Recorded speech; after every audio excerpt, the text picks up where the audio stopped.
Racikan Berita 1.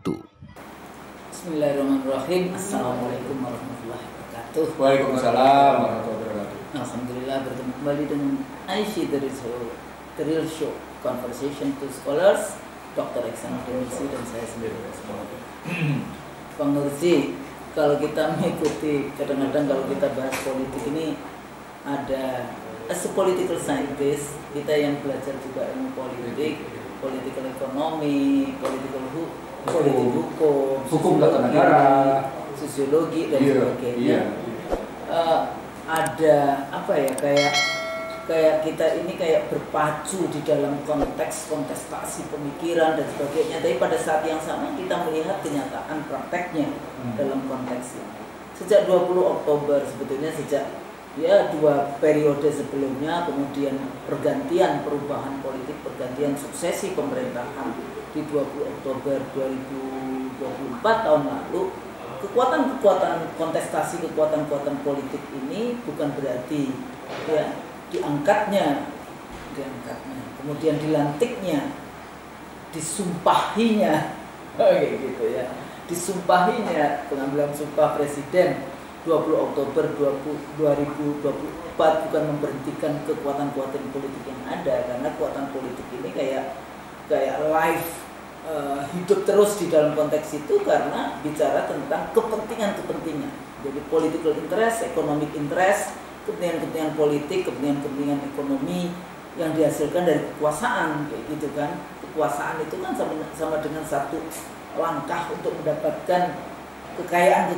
Nah, ini cara berpikirnya, bukan kekuasaan itu adalah amanah untuk diimplementasikan, mensejahterakan rakyat dan membuat rakyatnya bahagia, tapi enggak di dalam konteks kelompokku kayak gitu. Sehingga seringkali setelah pengambilan sumpah menjadi pejabat itu selalu memperhatikan kelompoknya, bukan seluruh rakyat Indonesia, bukan kemudian siapapun pemilihnya.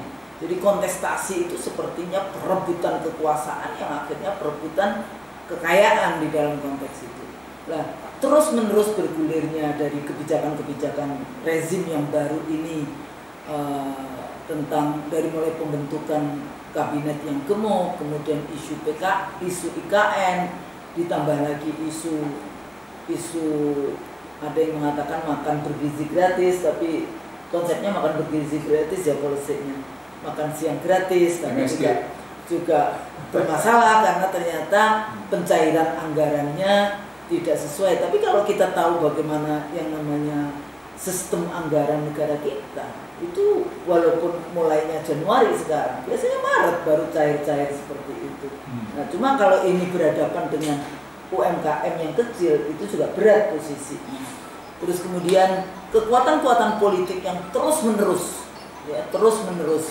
sehingga misalnya presiden 10 tahun sebelumnya itu juga terus-menerus berada di dalam konteks sepertinya apa yang namanya, jadi dia mengambil gitu ya, mengambil panggung, selalu mengambil panggung kayak gitu ya, panggung yang itu sebetulnya miliknya presiden yang sekarang sudah terpilih, tapi karena mungkin anaknya menjadi wakil presiden, jadi dia juga ambil panggung terus-menerus. Walaupun juga tidak jelas, misalnya isu-isu tentang kawan-kawan kita yang bicara isu tentang ijazah, isu tentang ini, kadang-kadang kan selalu mengatakan, apa kan udah selesai nih ya para pendukung dulu. Enggak, itu sebetulnya hak dari rakyat, karena dia 7 tahun menjadi wali kota, 2 tahun menjadi gubernur, 10 tahun menjadi presiden. Jadi ini rakyat mempertanyakan pejabat publik. Jadi rakyat lawan publik, lawan negara. Wajib dia sebetulnya menunjukkan itu secara langsung kepada masyarakat, sehingga tidak menjadi persoalan-persoalan yang dipertanyakan dan tiap hari sampai kita pusing kayak gitu ya. Apa sebetulnya ini, kenapa langkah-langkah politik itu terjadi? Ini tapi itu sebetulnya cuma titik kayak di atas gitu ya. Icebergnya kayak gitu. Tapi isu sesungguhnya itu kita masih punya banyak sekali isu dari perebutan kekayaan, jadi kedaulatan ekonomi kita seperti apa, isu-isu kekayaan negara, isu-isu kebijakan sebelumnya, sehingga isu IKN juga di mana, isu PIK 2 Rempang. Ya sekarang dengan yang paling terkena hari-hari ini adalah isu PHK kayak gitu ya. Sekarang karena wartawannya yang dapat PHK baru bicara. Selama ini rakyat dapat PHK nggak bicara kayak gitu ya. Jadi media dijadikan alat corong dari rezim yang berkuasa.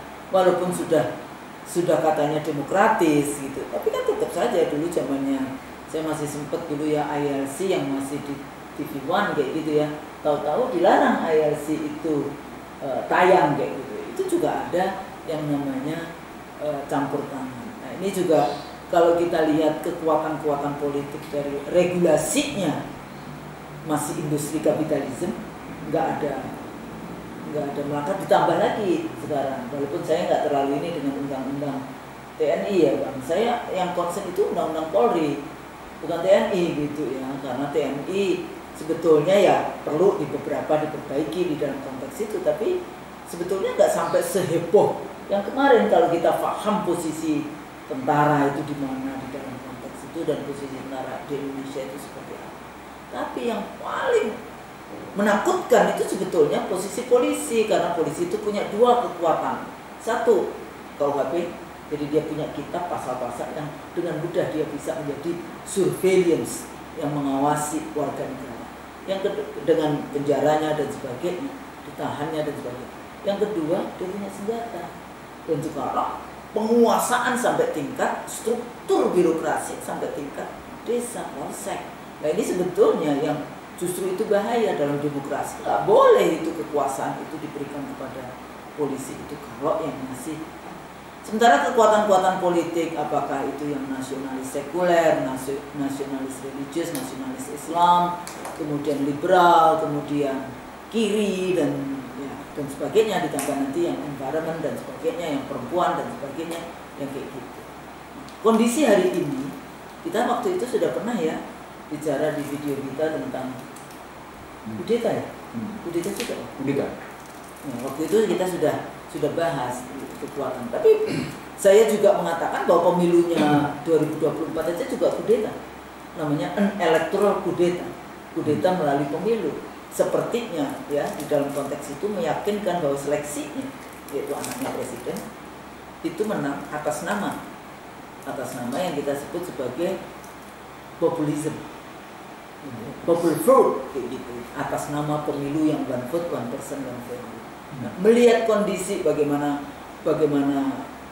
para bapak tentara yang gitu ya, ada Pak Tri yang kemudian itu harus turun panggung, harus harus bicara kayak gitu, diperhatikan nggak oleh, kan ini biasanya kalau di tentara ini kan ada apa yang namanya hierarki yang jelas, hierarki yang rigid kan.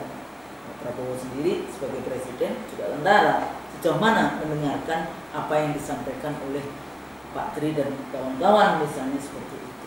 Nah, melihat kondisi hari ini, di mana posisi civil society, di mana posisi NGO, LSM, masih ada nggak sih kawan-kawan kita yang LSM aktivis? Kok sekarang nggak ini? Tapi ormas itu ya sekarang sebetulnya lebih ke arah ormas karena kekuatannya nyata.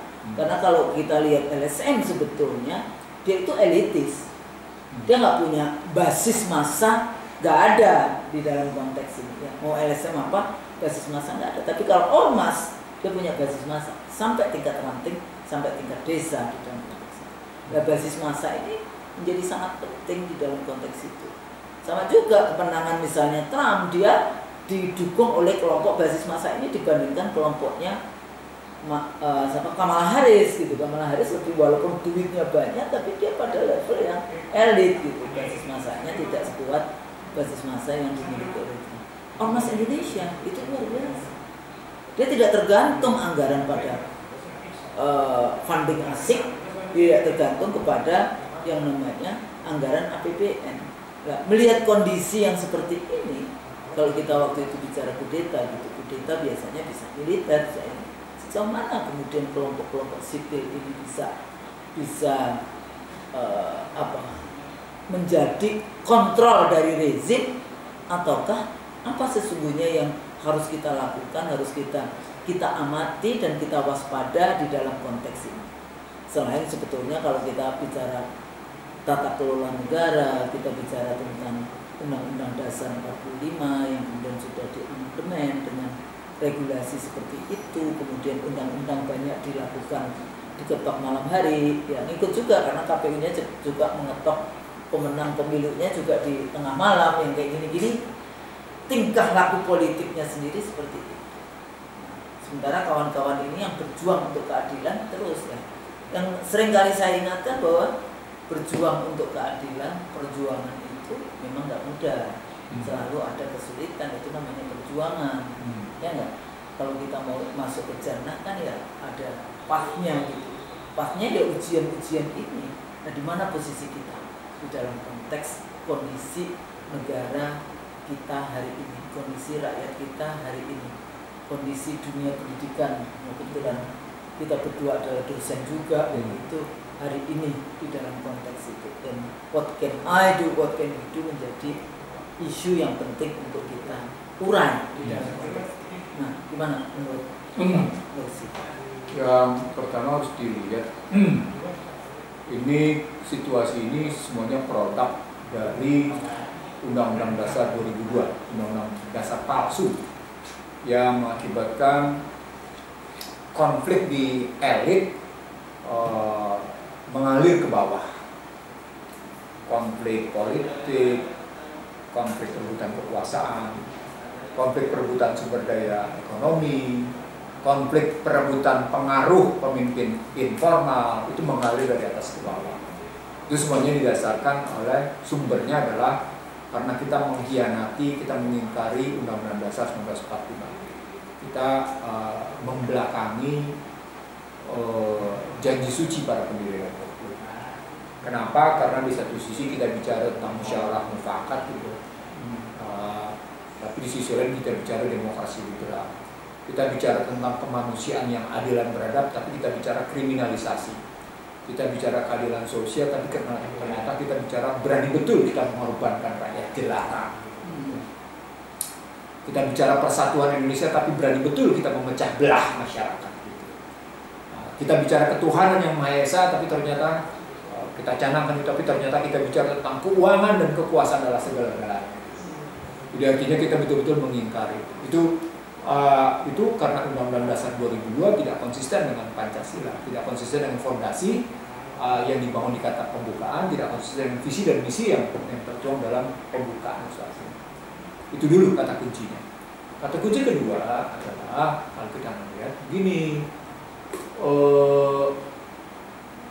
selama itu tidak disadari, maka sesungguhnya Indonesia akan selalu terus-menerus masuk dalam satu kondisi sosial yang terus dipecah belah, dalam satu kondisi sosial yang tidak pernah bisa mendekati atau menegakkan janji sucinya, yang tidak pernah bisa menjalankan visi misinya, yang tidak pernah bisa menegakkan fondasinya. Dalam bahasa yang lain, kalau saya sejak awal, sejak saya di DPR hingga hari ini, betapa pentingnya kita inward looking.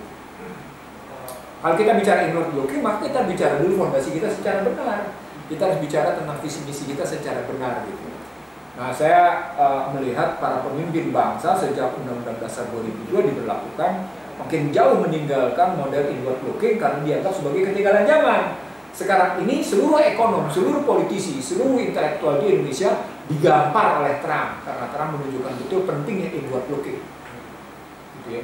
Jadi cara pandangnya itu loh, gitu.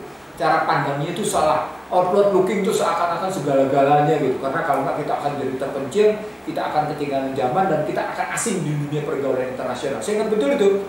Kalau saya berdebat dengan ekonom-ekonom neoliberal, saya berdebat dengan politisi-politisi demokrasi liberal, mereka ketakutan untuk diasingkan dalam pergaulan internasional. Padahal kalau kita inward looking, tidak berarti kita diasingkan gitu.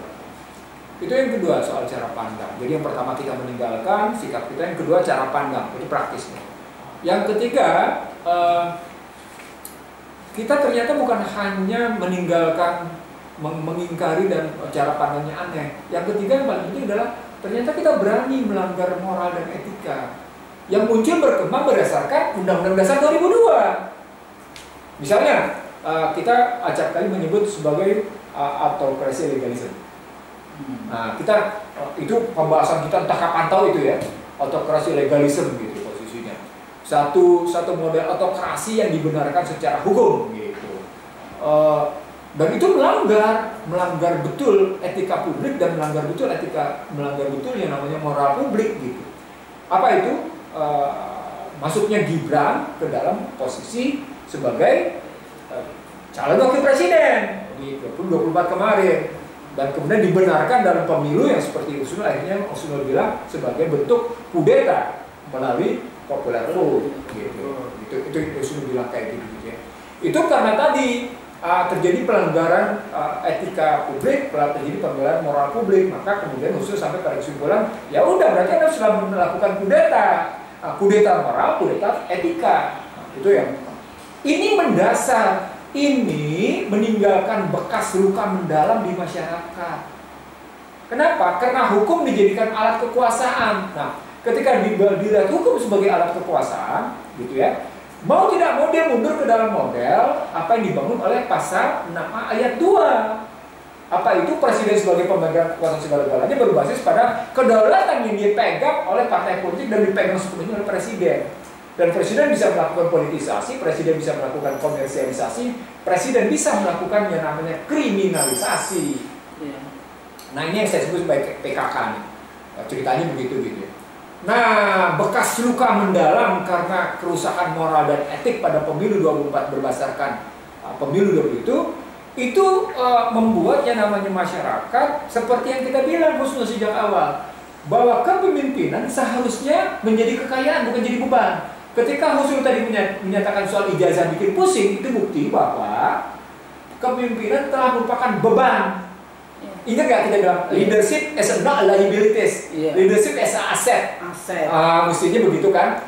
Bukan menjadi bebannya rakyat. Beban rakyat, bukan bebannya rakyat. Bukan liability sosial, bukan social liability gitu misalnya. Mestinya menjadi social asset gitu, political asset, economical asset. Ini kan nggak menjadi liability. Apa indikatornya? Lo ijazah berkepanjangan, kasus Gibran berkepanjangan, itu artinya kepemimpinan politik telah menjadi beban. Nah, di situ muncul pernyataan Pak Tri Sutrisno sebagai Presiden Konstitusi pada 5 Februari 2025 tentang pentingnya kembali ke Undang-Undang Dasar 45. Nah, ternyata sejumlah kelompok tentara purnawirawan juga bikin pernyataan yang sama, cuma ditambahkan 7 pernyataan yang lain. Pernyataan yang lainnya adalah gitu ya, memakzulkan Gibran. Nah, ini memantik persoalan. Pak Tri sendiri pada tanggal 30 April 2025 menyatakan, "Mbok ya jangan bikin gaduh. Sudah diselesaikan dengan baik-baik," itu kata Pak Tri. Apalagi kemudian pada tanggal 30 April itu Kunta dicopot gitu. Ya walaupun jadi kan 30 April saya bilang. Oh iya. 30 April. Dan ketika Pak Tri ditanya tentang Pak Kunta dicopot, wah saya tidak tahu. Tapi biarlah itu urusan bapak, urusan anak, kata Pak Tri begitu. Luar biasa jawabannya gitu, jawaban Pak Tri saat itu. Itu level wakil presiden. Itu kearifan luar biasa. Itu omongan bukan pada siapa-siapa, itu omongan langsung pada Ihsanuddin Nursi, gitu ya. Omongan langsung kayak gitu. Dan saya lihat di situ wajahnya tenang dan kelihatan tegas gitu ya. Tampak kelihatan ada emosi tentang anaknya yang dicopot begitu saja menjadi staf khusus kaset gitu ya. Dari Panglima Komando Wilayah Gabungan 2 dicopot gitu. Bintang 3 dicopot begitu aja tanpa bicara dengan Panglima tertinggi, gimana ceritanya gitu. Artinya poinnya adalah pernyataan para purnawirawan yang kemudian memang belum berdasarkan organisasi Persatuan Purnawirawan Angkatan Darat atau tidak didasarkan pada PABRI gitu ya. Itu ternyata mengganggu sehingga memunculkan gelombang macam-macam. Pada saat yang namanya kasus ijazah belum selesai, muncullah pernyataan macam-macam. Bagaimana Hercules menyatakan begini, bagaimana Pak Gatot menyatakan begini, semua muncul hanya karena ada panggung politik praktis pada posisi keinginan memakzulkan Gibran. That's the point. Artinya sesungguhnya ketika ada keinginan memakzulkan Gibran dan Tri muncul di situ, sesungguhnya muncul di sini. Seperti tesis yang kita bilang, bagaimana berlakunya pasal 8 ayat 2 dan 3. Andai kata presiden berhalangan tetap sehingga tidak bisa menjalankan peranannya, Maka wakil presiden akan mengambil alih gitu ya. Lalu wakil presiden akan memilih wakil presidennya. Kan gitu. Itu pasal 8 Undang-Undang Dasar 2002. Persoalan pokoknya orang juga nggak suka pada itu, makanya kemudian konteksnya kemudian menjadi memakzulkan. Kenapa orang tidak suka? Karena orang tahu bagaimana kondisi kesehatannya Pak Prabowo Subianto. Menjadi rahasia umum bahwa Pak Prabowo ada persoalan tersendiri soal kesehatannya gitu ya. Rahasia umum sudah. Walaupun tidak ungkapkan, orang bilang misalnya kondisi stroke yang kedua kali macam-macam kayak gitu. Tapi poinnya adalah orang tidak ingin nih kalau Prabowo mengalami sesuatu Gibran yang naik, karena itu kemudian orang melakukan gitu. Upaya dalam konteks ini Gibran juga tidak bekerja sendiri dalam justru kekuatan, jadi kekuatan Gibran, jadi kelompok kekuatan wakil presiden gitu. Nah, begitu bicara kekuatan itu nampak ketika banyak menteri yang ke Solo, banyak tokoh-tokoh yang ke Solo, bahkan peserta serpinan pun ke Solo. Artinya termasuk tokoh yang suka berantem itu namanya Hercules gitu ya. Artinya yang saya mau bilang sama Anda adalah kalau kita mau bilang banyak orang tetap berkunjung ke Prabowo, tadi muncullah istilah orang ada matahari kembar. Artinya ada kepemimpinan formal, ada kepemimpinan informal. Maka terjadi persaingan pengaruh antara kepemimpinan formal sama kepemimpinan informal. Kan terjadi persaingan pengaruh di sini. Nah, ketika terjadi persaingan pengaruh, maka yang muncul adalah ada apa dengan pemimpin formal? Kok sepertinya tidak membatasi, tidak membangun etika si pemimpin informal, tidak kemudian mengambil jarak supaya pemerintahan berjalan dengan baik, tidak perlu ada pemimpin lain. Pemimpin formal juga seakan-akan membiarkan model begitu gitu loh. Muncul isu berikutnya, isu tentang Gibran yang mau dimakzulkan, muncul juga isu soal reshuffle. Apalagi ditambah dengan isu misalnya katakan bagaimana kita terkena tarik dari Trump, kita terkena kasus misalnya juga soal kepala babi yang dikirim itu, dikirim juga kemudian ada persoalan bagaimana situasi yang muncul dari Hari Buruh kemarin gitu, bagaimana kemudian dampak dari Dana Antara dan seterusnya sampai akhirnya muncul kemarin gerakan menanam Indonesia gitu dan ditambah lagi dengan dalam waktu 3 bulan kita sudah berhasil melakukan swasembada pangan gitu, tidak perlu sampai 4 tahun gitu kan ceritanya. Ini kan isu yang sesungguhnya tambah itu dengan isu-isu yang menyertai dengan 1, meningkatnya kemiskinan, 2, meningkatnya Gini rasio gitu ya, meningkatnya kemiskinan, meningkatnya Gini rasio, meningkatnya PHK, yang ketiga jatuhnya kelas menengah, turunnya, ini menarik di sini, turunnya Purchasing Management Index yang kelima, yang ketujuh deindustrialisasi. Itu deindustrialisasi jadi yang keenam, yang ketujuh yang harus dilihat juga di sini melihatnya, jatuhnya nilai tukar. Berapa sekarang? Wah, kemarin masih 16.700-an, padahal pernah tembus 17.000, tapi segera intervensi. Poinnya adalah pernyataan jatuhnya kondisi perekonomian 7 item ini sudah saya nyatakan sejak yang namanya 2023 Husnul. Jadi dalam berbagai diskusi, ambruknya perekonomian dengan 7 indikator ini sudah saya sampaikan. Sampai dalam satu diskusi saya membuktikan pertumbuhan ekonomi Indonesia akan tersendat melambat gitu. Dan sekarang diponis lagi oleh Bank Dunia bahwa pertumbuhan ekonomi Indonesia cuma 4,7. Nah, situasi politik yang kayak gitu ditambah dengan perekonomian kayak gitu ya, berat kayak gitu, masyarakat menjadi pusing. Pusingnya karena siapa sesungguhnya mengatasi masalah. Gitu. Ditambah lagi dengan cerita bagaimana muncul bahwa pernyataan para jenderal dengan pernyataan Pak Tri itu bertujuan untuk melakukan sesuatu, memakzulkan Gibran gitu posisinya. Kalau saya bilang pada posisi pernyataan 8 pernyataan para jenderal itu, Pak Tri cuma menyatakan di situ mengetahui. Kalau pada Presidium Konstitusi Pak Tri tidak menyatakan mengetahui, dia menandatangani langsung. Penandatangan langsung. Penandatangan adalah Tri Sutrisno. Ada, saya punya. Jadi kita punya, dan nanti bisa kita tunjukkan. Tapi kalau pernyataan 8 pernyataan yang butir pertamanya kembali ke Undang-Undang 45, kemudian butir ketujuhnya soal kepolisian, ya, soal kepolisian di bawah Kementerian Dalam Negeri. Butir ke-8-nya adalah memakzulkan yang namanya Gibran. Itu Pak Tri statusnya mengetahui, dan jangan salah, pernyataan itu tanpa tanggal Februari. Sementara pernyataan pada Presiden pada pernyataan Presiden Konstitusi jelas tanggalnya 5 Februari 2025. Apa artinya? Artinya Pak Tri ingin menyelesaikan masalah. Jadi dia tidak masuk dalam panggung politik praktis. Saya harus negasin dulu di sini. Pak Tri ingin menyelesaikan masalah bangsa ini. Sampai keluar kalimatnya, saya tidak ingin mati kalau kita belum kembali ke Gunung Fatimah. Kalimatnya begitu, saya tidak ingin mati sebelum kita kembali ke Gunung Fatimah. Karena disadari bahwa Undang-Undang Dasar 2002 ini adalah bagian dari pecah belah bangsa Indonesia. Ini yang maka kemudian ketika yang namanya Amin Rais ikut mendukung, baru kemudian para jenderal-jenderal itu bikin pernyataan. Karena kebetulan saya bersama Amin Rais gitu ya, dan kemudian saya ketemu Pak Tri juga. Poinnya adalah ketika desakan memakzulkan dalam konstruksi melihat kondisi bawah sebagai proses di sini, proses kudeta sipil, maka pertanyaan besarnya menjadi, emang sipilnya punya kekuatan? Ya masyarakat kan. Nah, ketika kita balik ke masyarakat, sekarang kita lihat beban masyarakat di mana? Ada 7 tadi. Terjadi namanya kalau pakai kan tidak mungkin tanpa motif ketika Bank Dunia menyatakan kemiskinan di Indonesia di atas 60%. Dengan indikator kemiskinannya $0,9. Padahal kita cuma 1, ya. Tadinya 1,9, dinaikin 2,9, sekarang tiba-tiba dinaikin 6,9. Hanya karena kemudian purchasing power parity Indonesia memang meningkat. Satu ya. Yang paling menarik lagi adalah PDB, depresio.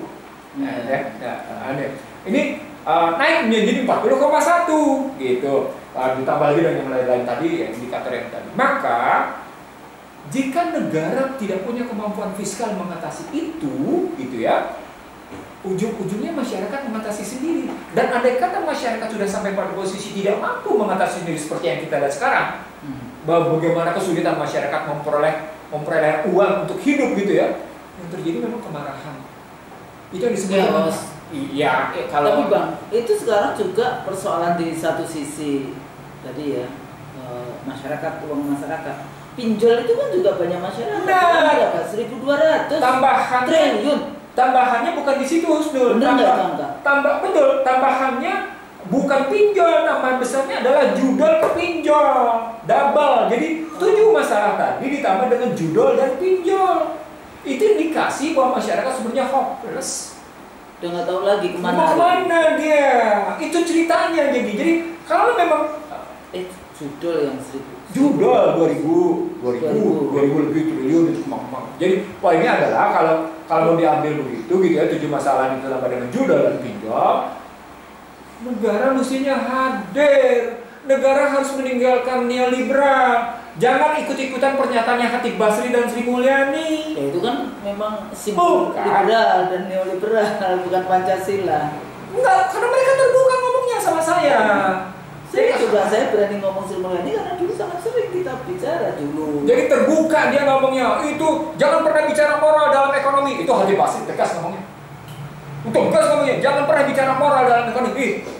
In the long term, we all dead. Keynesian itu dikutip habis-habisan. Padahal itu kemudian menjadi neoliberal gitu loh. Begitu juga Sri Mulyani, begitu juga yang namanya Biru Biara Bucol.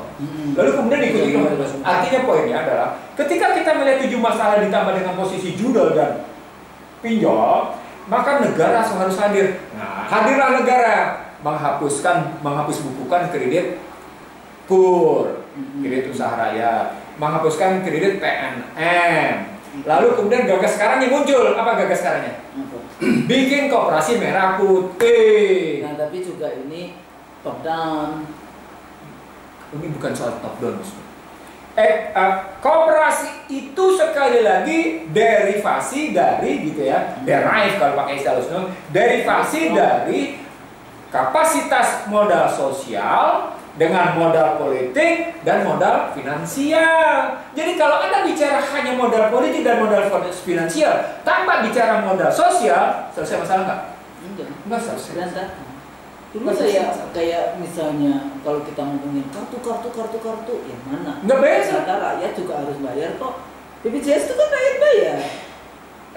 Let's say gini Husnul, Anda dikasih namanya PPDB untuk mahasiswa, program dana beasiswa itu ya, program pembelajaran dan beasiswa. Lalu kemudian ada kartu Indonesia Sehat, ada kartu ini. Itu kan tangan masyarakat disuruh di bawah. Iya. Menjadi ini. Tangan masyarakat sudah dibawa. Bangsa ini tidak diajar berdasarkan perjanjian sucinya. Bangsa ini tidak diajarkan untuk menjadikan masyarakat yang tangan. Itu sudah melihatnya. Jadi maksudnya kalau cuma sekedar. Sebentar. Saya ingin mengatakan begini. Undang-Undang Dasar 45 menempatkan masyarakat tangan di bawah. Itu hanya pasal 34.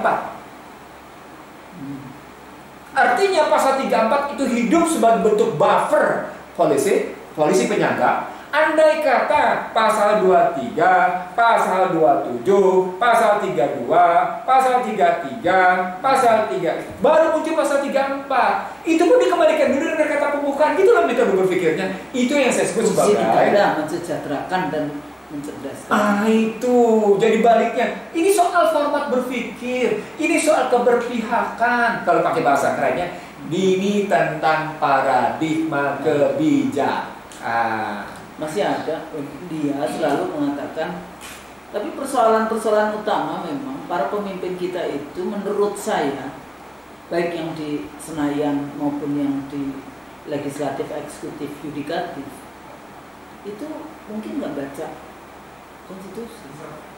Saya pernah diskusi dengan beberapa anggota DPR yang namanya melambung, saya nggak sebut siapa. Saya bilang, Anda jangan dong membahas cuma strategi fungsional. Iya, nanti baru kita bahas ke konstitusi. Oh, rupanya dia asik dan permainan gelombang permukaan dalam buih. Strategi fungsional itu, kalau mau kelihatan populer, pendekatannya pasti buih. Pasti pendekatannya casing. Main di konteks, pakai pendekatan 5G ya. Casing, konteks, konten, komprehensif, konsisten. Kalau Anda mau main populer, maka pasti Anda bermainnya di casing sama di konteks. Casing sama konteks.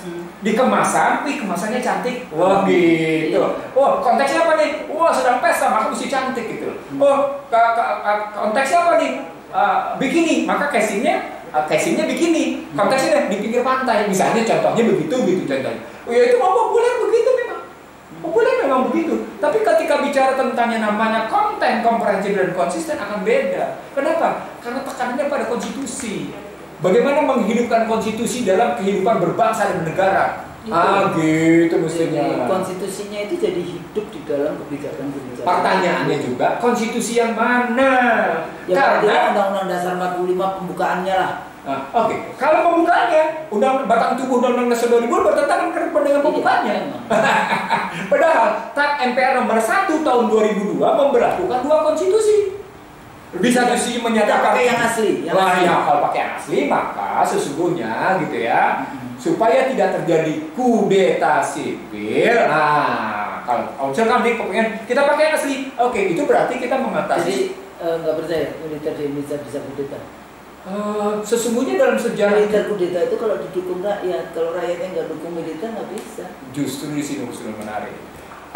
Kan cerita tentang kudeta militer kan di Turki kemarin gagal ya, karena rakyatnya nggak setuju juga. Di Venezuela gagal. Hanya beberapa hari berhasil diambil alih dari yang namanya Hugo Chavez, tapi Hugo Chavez bisa mengembalikan. Gitu ya, itu gagal. Yang pernah terjadi lagi di mana? Kudeta militer. Oh, di Filipina. Pernah terjadi di Filipina. Yang kolonel itu loh. Kolonel apa namanya lupa saya. Itu ya. Pernah terjadi di situ. Pernah terjadi juga di Thailand, tapi Thailand rajanya ngambil alih terus diselesaikan. Thailand itu emang up and down terus sejak tahun 32 itu militer bola-balik namanya. Gitu ya.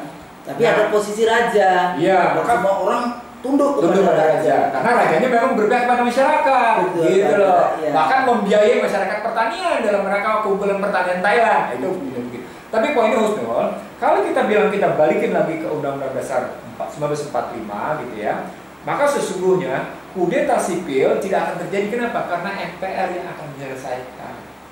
Gitu. Ada lembaga penjelmaan rakyat yang akan. Nah, mereka bilang kasus Abdurrahman Wahid itu dijatuhkan oleh MPR. Nanti dulu.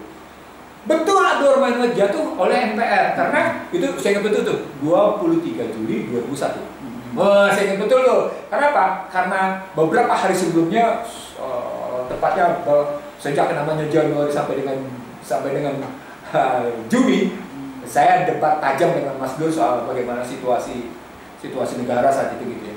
Nah, kalau kita ngambilnya cerita MPR pun bisa menjatuhkan, itu ada indikatornya. Dan dampaknya adalah jatuhnya Abdurrahman Wahid itu tidak mengakibatkan namanya masyarakat pecah belah.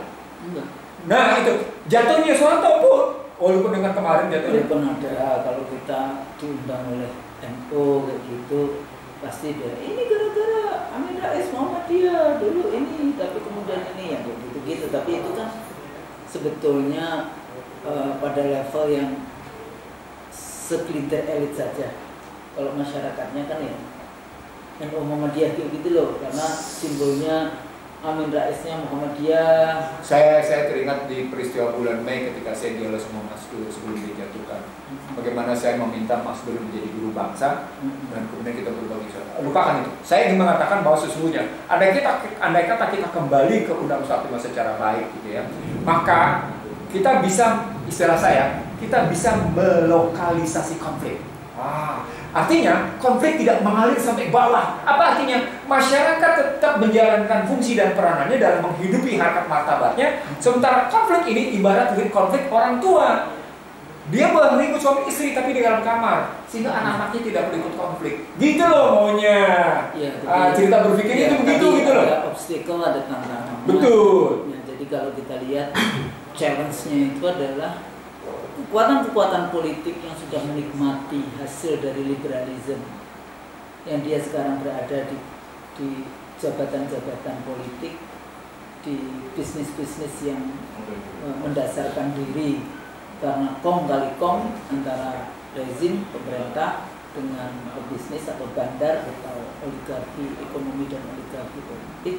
Tentu saja mereka tetap akan mempertahankan kekuatan itu walaupun dia harus menghadirkan yang namanya, yang kita seringkali sebut sebagai boneka-boneka kekuasaan kayak gitu ya, boneka pejabat-pejabat boneka kan ada kan dalam konteks itu.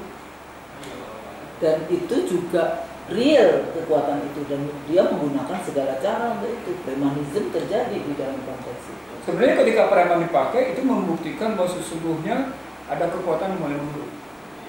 Itu kan preman. Itu kan artinya kekuatan, kan kita pakai teori sosiologi ya. Salah satu kekuatan fisik itu menjadi salah satu sumber kekuasaan. Iya, ya, sumber kekuasaan salah satunya memang fisik. Fisik gitu. Makanya kayak tentara, polisi itu bisa, itu preman. Tetapi ada kekuatan fisik yang legal. Ada kekuatan fisik yang tidak ilegal. Tidak legal. Tidak elegan juga. Tidak legal, jadi ilegal. Ilegal gitu ya. Tapi juga tidak elegan. Tidak elegan. Karena kita negara hukum.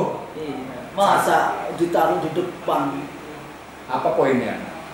Ada krisis. Jadi penggunaan dari situasi sekarang itu menunjukkan yang kita pernah bilang, Anda mengalami krisis modal sosial, Anda sedang mengalami krisis modal politik, Anda sedang mengalami krisis modal ekonomi. Tiga nih yang kita hadapi nih khusus sekarang ini.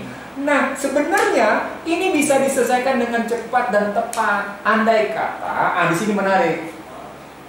Andai kata kelembagaan bangsa memiliki sense of crisis. Bukan sekedar sense of crisis, no. Dia paham dengan bahwa memang negara kita sedang gelap. Saya nggak sekedar itu, no. Anda harusnya tidak menggeser persoalan-persoalan kelembagaan bangsa menjadi persoalan pribadi. Personal. Iya, jangan begitu dong. Nah, tapi kan tadi saya katakan di awal bahwa persoalan dengan rezim hari ini, mereka tidak terlalu peduli dengan negara per se, yang penting kelompoknya dan keluarganya itu mendapatkan keuntungan dari kondisi hari ini. Nah, itulah keberhasilan bagaimana Barat mengintervensi. Itulah yang kemudian individual. Jadi itu konsep individualisme, ya individualisme. Ujung yang namanya teorinya itu liberalisme. Iya, itu dia di situ. Jadi kalau nasionalisme yang mereka selalu katakan kayak gitu, kalau dalam Islam kan nasionalisme sebenarnya perkembangan dari Sophia ya. tribalism yang kayak gitu. Nah kemudian diganti dengan sekarang itu individualism. Jadi kalau yang patriotisme kita bicara tentang, padahal kalau nasionalisme kan kadang-kadang kesalahan dari nasionalisme seringkali right or wrong is my country. Padahal kalau kita nasionalisme yang kita ambil ya right is right, wrong is wrong gitu. Kalau right ya udah kita jalan di sini. Kalau wrong ya harus kembalikan lagi ke right kayak gitu. Oke. Kan. Kita balik lagi ke tematik Kusno. Jadi kudeta sipil yang muncul sekarang ini lebih disebabkan oleh sesungguhnya ada pihak-pihak yang sadar bahwa ada kesalahan besar dalam persoalan pemilu 2024. Dan dia sedang mempertahankan posisi yang itu, bahwa kemenangannya adalah konstitusional. Padahal kemenangan konstitusionalnya tidak memenuhi prinsip-prinsip moral dan etik.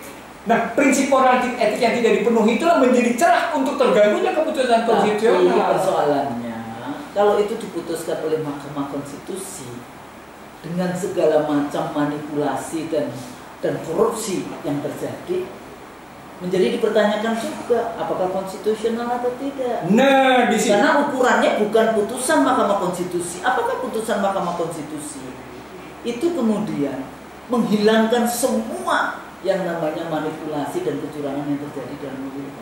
Nah, kalau Kusno jawabnya enggak, maka saya bilangnya begini, coba perhatikan Kusno.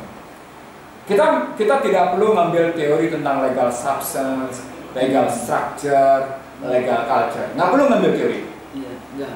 Kita ambil aja tentang yang namanya yuridis filosofis, yuridis sosiologis, yuridis formal, yuridis legal. Boleh jadi keputusan Mahkamah Konstitusi itu yuridis konstitusional, tapi tidak berarti dia memenuhi prinsip-prinsip yuridis filosofis dan yuridis sosiologis. Itulah celah yang saya bilang tadi, keputusan Mahkamah Konstitusi dan kemenangan pemilu 24 itu memiliki celah cacat. Cacatnya adalah cacat bawaan. Apa kalau saya bilang cacat bawaan, ketemu Badan Perkara Bangsa. Anda legal tapi tidak legitimate. Tidak legitimate yang disebabkan Anda hanya didasarkan pada yuridis konstitusional, tapi tidak pada yuridis sosiologis dan yuridis filosofis. Gitu melihatnya. Ini filosofis lebih ke arah rohnya di dalam konteks. Dalam bahasa lain, sesungguhnya ketika orang mendasarkan kekuasaannya melulu pada yuridis legal, maka hukum bukan lagi menjadi pentingan bagi semua pihak. Hukum menjadi alat penguasa.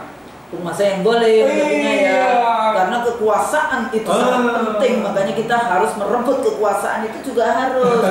Nah nanti karena kalau cuma kekuasaan, akhirnya orang berpikir bahwa kekuasaan itu jelek semua, padahal enggak. Anda mau berjuang untuk keadilan dan sebagainya, kalau Anda punya kekuasaan, itu bagus. Itu makanya saya bilang tadi. Jadi kenapa saya bilang bahwa sesungguhnya negara berdasar Pancasila itu adalah paduan dari 3 modal. Modal sosial, modal politik, modal ekonomi, modal finansial. Begitu. Modal sosialnya jujur, komitmen, punya nilai-nilai, jejaring sosialnya hidup, dan ada kepemimpinan. Dihidupkan dalam modal politik, diterjemahkan dalam modal ekonomi, sehingga muncul keadilan sosial berbasis kesejahteraan. Gitu loh melihatnya. Sekarang ini karena melulu pada persoalan yuridis legal, tanpa dipenuhi yang namanya kekuatan yuridis sosiologis, yuridis filosofis, maka jadilah ada celah kudeta sipil. Gitu.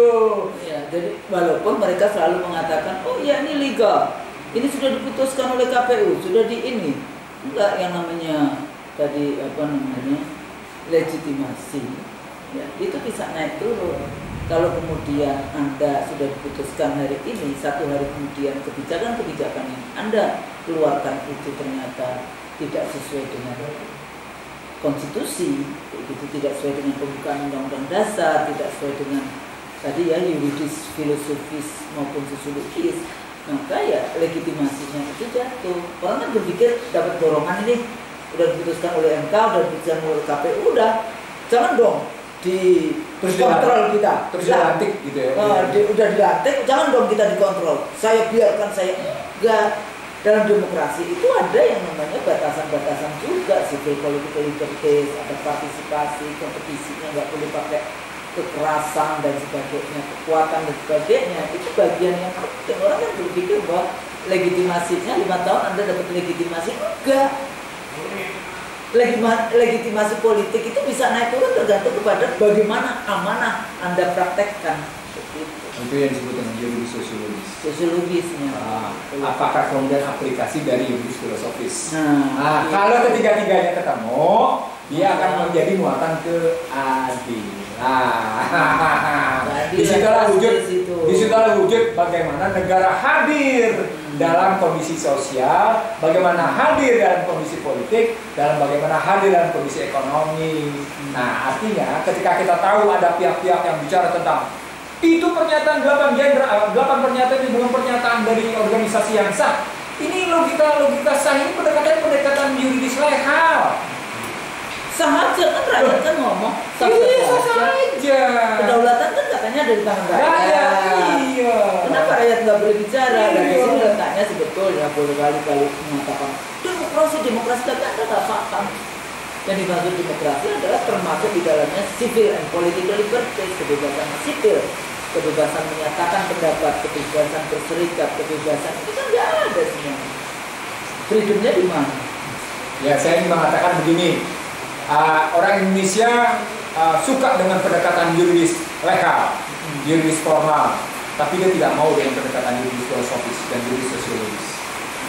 Apa poinnya? Mau memegang kekuasaan tapi tidak bertanggung. Padahal hati-hati loh, kekuasaan nanti itu memperpanjang namanya bisa kita. Kau juga menarik, jangan sampai kayak itu. Jadi kekuasaan itu harus, kalau kita merebut kekuasaan untuk kemudian kepada rakyat, amanah tabligh itu di dalam konteks itu untuk kebahagiaan, untuk kesejahteraan, dan itu kan. Kita sekarang kita bapak-bapak, ibu-ibu, adik-adik kita dalam konteks para pemerintah IT berikut. Memang habis itu ya, sekalian tadi menikmati itu tadi ya, dengan segala macam. Kalau pakai istilah menikmati kekuasaan, ya sudah, Anda pasti akan berbasis hukum. Karena hukum tidak ada posisi keberpihakan pada rakyat jelata yang derita. Jadi jangan salah, kalau akhirnya Indonesia akan terus-menerus mengalami yang disebut dengan political control.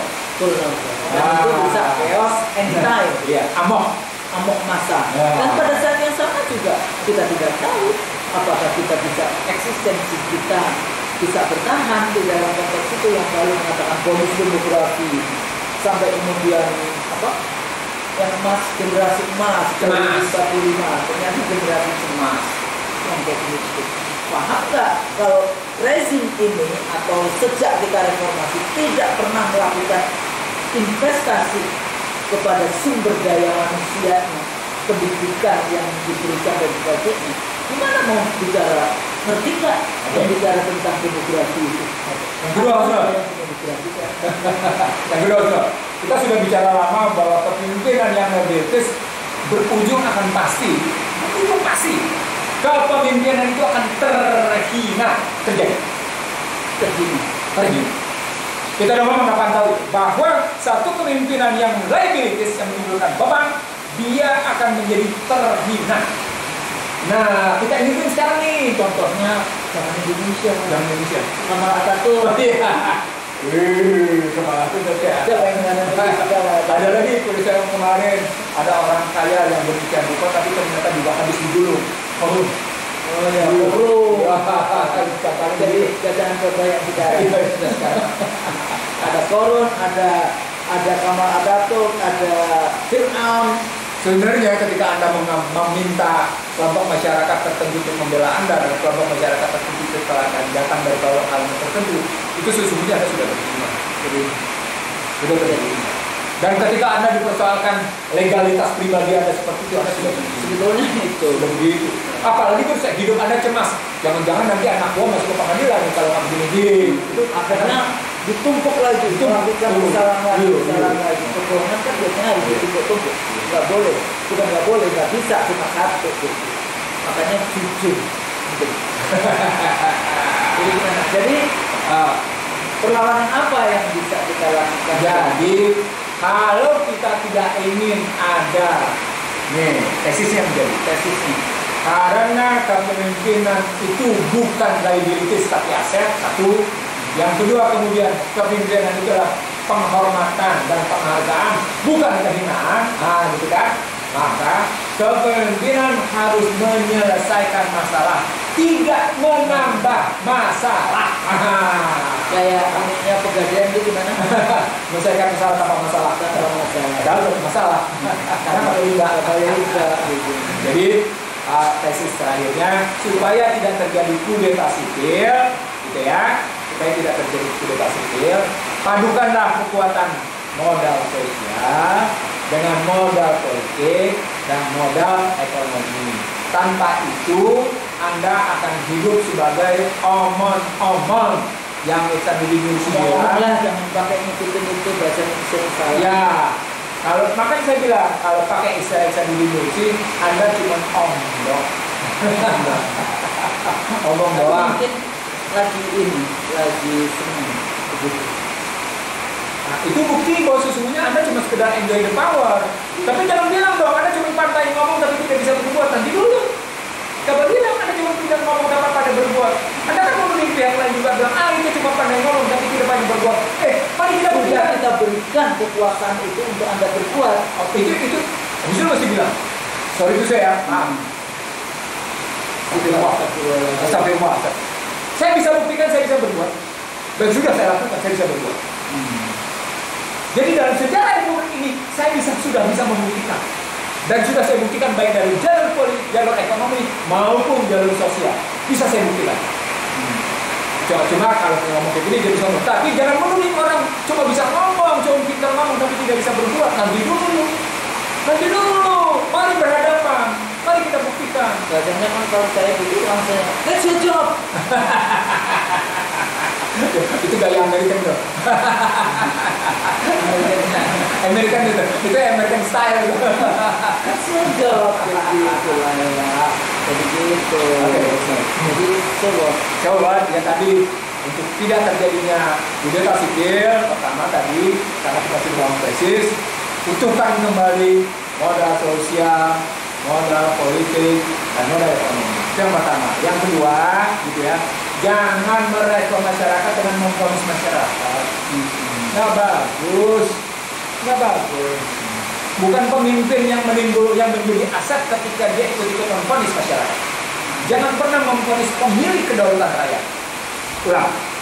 Hei pemimpin, jangan pernah memvonis buruk pada pemilik kedaulatan rakyat. Karena begitu Anda memvonis pemilik kedaulatan, Anda sedang memvonis negatif atas amanah yang Anda terima. Dan itu Anda sedang memvonis diri Anda sendiri. Itu mesti dia sadari terus.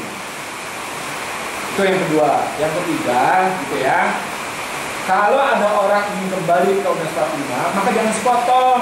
Jangan bilang, oh iya kita ingin kembali ke Undang 45, tapi pilpres datang langsung, gitu loh.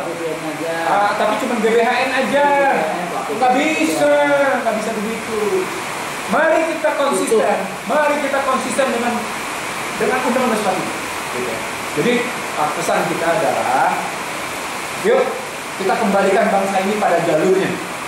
Kita kembalikan bangsa ini pada fondasinya. Kita kembalikan bangsa ini pada cara pandangnya. Kita kembalikan bangsa ini pada semangatnya.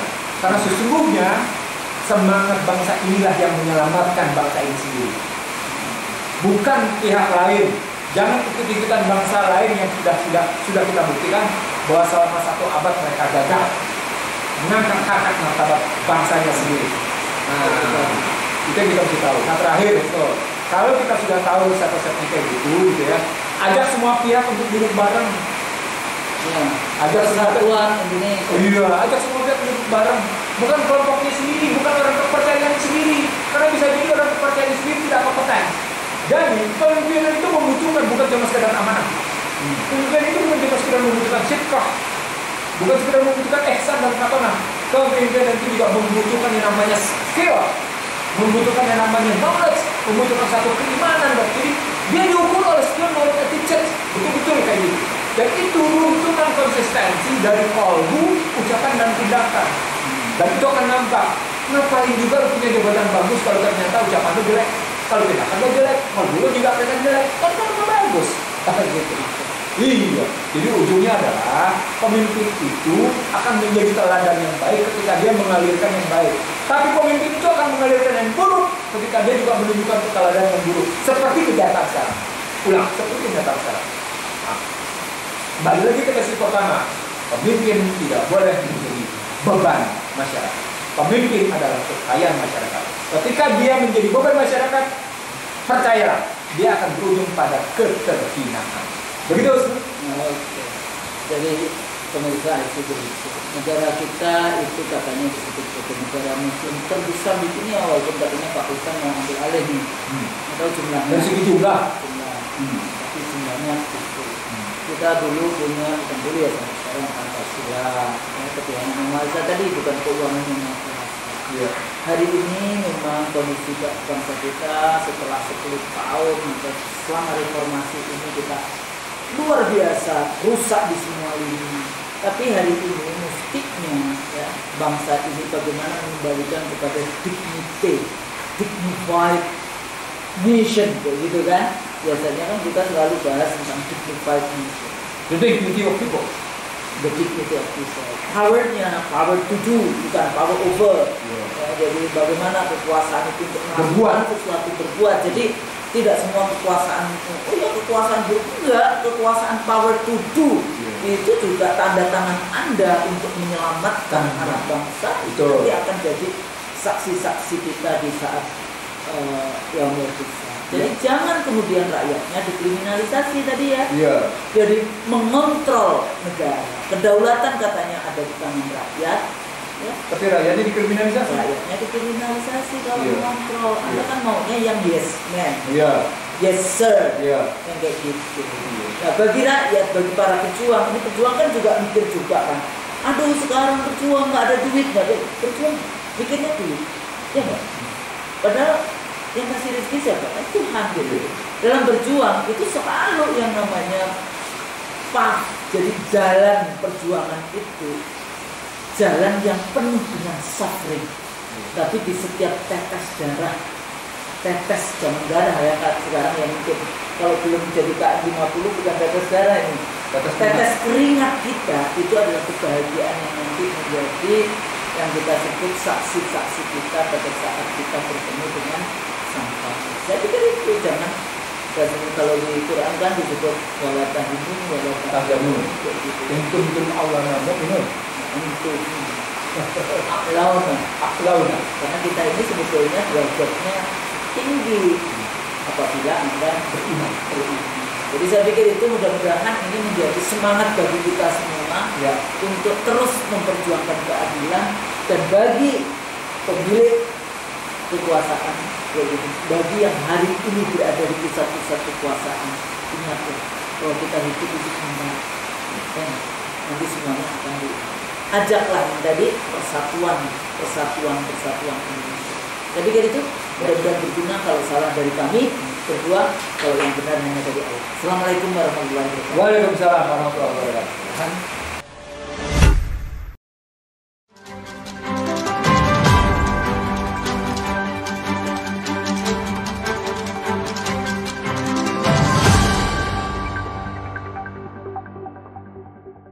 Racikan Berita 1.